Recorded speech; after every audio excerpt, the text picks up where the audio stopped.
আলামিন রমজানের জন্য প্রস্তুতি নিয়েছেন।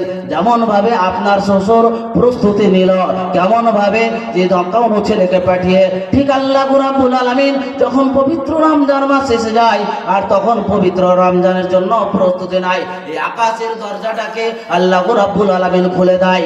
আল্লাহ রাব্বুল আলামিন জান্নাতের 8টি দরজাকে খুলে দেওয়া হয় এবং আল্লাহ রাব্বুল আলামিন জাহান্নামের দরজাগুলোকে বন্ধ করে দেওয়া হয়।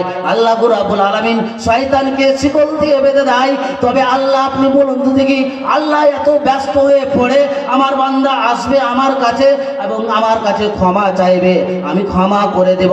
তবে কেমন করে ক্ষমা করব? একই থাকবে, করবে নয়, অবশ্যই করবেই।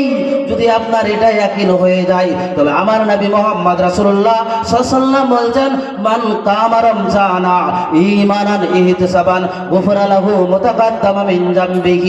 আমার ওই বান্দাটার বিগত বছরের যত বছর পাপ করেছে তার সমস্ত গুনাহকে ক্ষমা করে দেবে। লিল্লাহি তাকবীর। সমস্ত গুনাহকে ক্ষমা করে দিবেন। তারপরে ইয়াকিনটা কি? ঈমান নেকির আশায় কাজ করতে হবে। নেকিটা কি? এটার একটা উদাহরণ দিই, তারপরে আপনাকে যাই। ধরুন আপনার সাইকেল কিংবা বাইক পাংচার হয়ে গেছে, পাম্প করছেন, পাম্প বুঝেন? ওই পাম্প করছেন আর পাম্প হচ্ছে না, অনেকক্ষণ ধরে পাম্প করছেন, 10 মিনিট 20 মিনিট ধরে। তখন একটা বয়স্ক লোক তাকে জিজ্ঞাসা করছে, তুমি পাম্প করছো এতক্ষণ ধরে, 2 ঘন্টা ধরে, তোমার পাম্প কেন হয় না?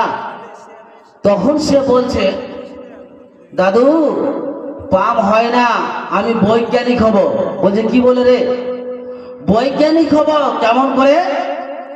আমি পাম্প তো হবে, পাম্প তো টিউ থাকলে পাম্প হয়, টিউর যদি কোনো জায়গায় কেটে দেওয়া যায় সেটা পাম্প হবে? কোনোদিন পাম্প হবে না। দাদু আমি আজকে বৈজ্ঞানিক হতে চাইছি, এই জন্য আমি টিউটাকে বেশি নয়, হালকা একটু আমি কেটে দিয়েছি আর তারপরে পাম্প করছি। আচ্ছা বলুন তো দেখি, এই পাম্প কোনোদিন টিউ পাম্প হবে? বলুন না, কয়েকজন আছে বলেন। কোনোদিন পাম্প হবে না। ঠিক তেমনই কোন মানুষ যদি এইরকম নিয়াত করে নাই, এইরকম নিয়াত করেছে মাওলানার কাছে, আমি ওয়াজ শুনলাম। কি ওয়াজ শুনলাম? যে রমজান মাস আসলে সমস্ত গুনাহগুলো ক্ষমা হয়ে যায়, তবে আজকে জুয়া খেলে নেব।